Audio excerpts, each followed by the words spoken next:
Welcome to Grace Force YouTube. Here's the question today. Is it right to forgive a killer like the man who killed Charlie Kirk? Even if you don't let him just walk away and get away with it. Is it right to take your judgment of that and just say, I forgive you, like Erika Kirk did this week? Are Christians always supposed to just roll over and just forgive? No matter how terrible the thing was that was done to them. Someone cheats on you. Someone runs over you. Someone kills my father. Just forgive? Do you have to do it like within 10 days like Erika Kirk did? Or can it take a few months as you work through it and process it and try to move on? Or a few years and just say, okay. Should Israel forgive those who killed 1,200 people and took all the hostages? Israel, people say about the Holocaust. Never forget. Remember the Alamo. There's some things you cannot just walk away from and just say, okay, I'm not going to hold that anymore. Should African Americans just forgive slavery?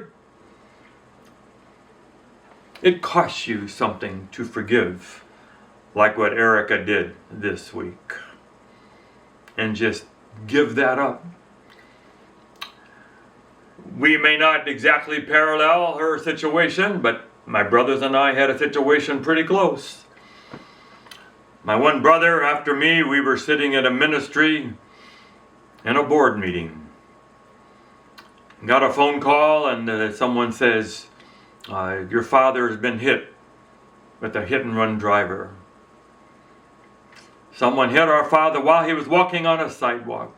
He flew through the air 30 feet, hits a mailbox, crumples to the ground. Take him to ER. For 100 miles as we drove, we did not know if he would live or die. We had no solid information as he was in ICU. And my brother and I had an hour and a half to sort of work through. If it's true that this man drove away and our father dies, how are we going to deal with that? And my brother and I had to sort of think that through. That we did not need him to rot away in jail for us to be okay. We wanted to just forgive him and wish him well. We wanted him to be in heaven someday, find Jesus and be in heaven, and have him meet our Father, and the two would be together. We'll do 1,000 years together. Want him to meet how an amazing person that he hit that day.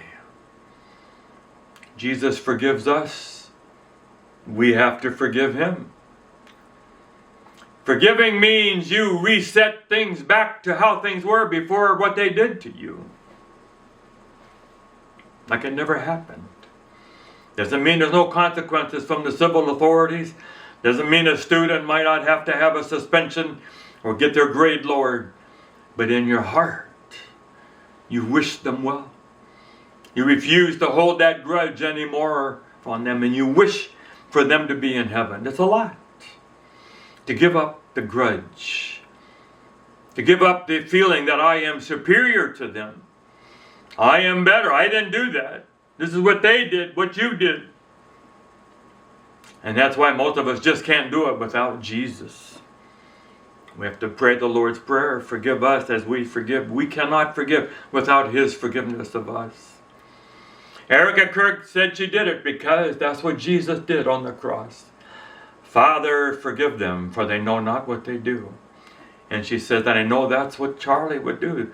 The very person who was killed. And Jesus did that. We do what we do because of Jesus. We forgive who he forgives.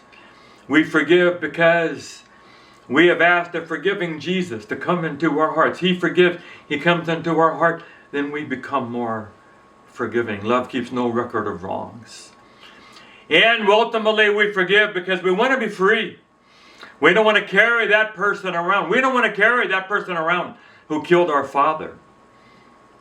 Then he killed him, and now he kills our soul too. We don't want to carry that grudge around for the rest of our lives. We want to be free.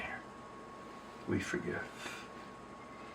One of the great books on forgiveness is the book called The Sunflower by Simon Wiesenthal. He was a Jew in prison in World War II, but working in a German hospital. One day they asked him to come up to the third floor, left him with a patient that's completely covered in bandages. And the young man says, I'm 21 and I think I'm going to die today. We've been fighting on the Eastern Front. We've been setting Jewish houses on fire.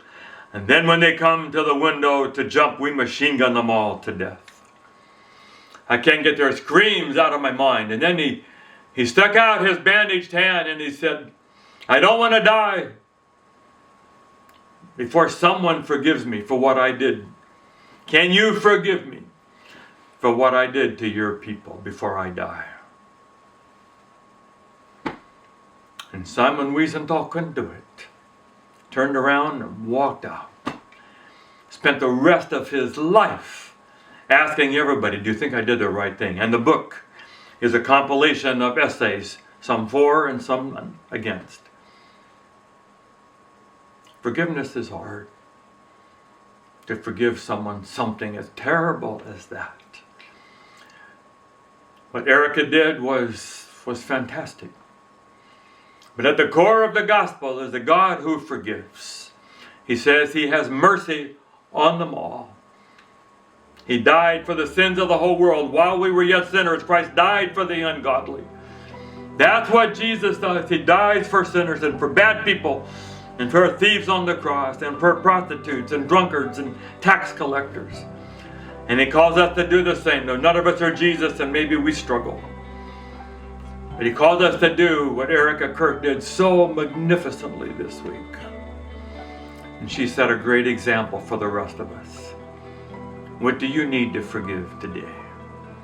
And who do you need to forgive? Let Jesus give you and me a spirit of forgiveness. God bless you.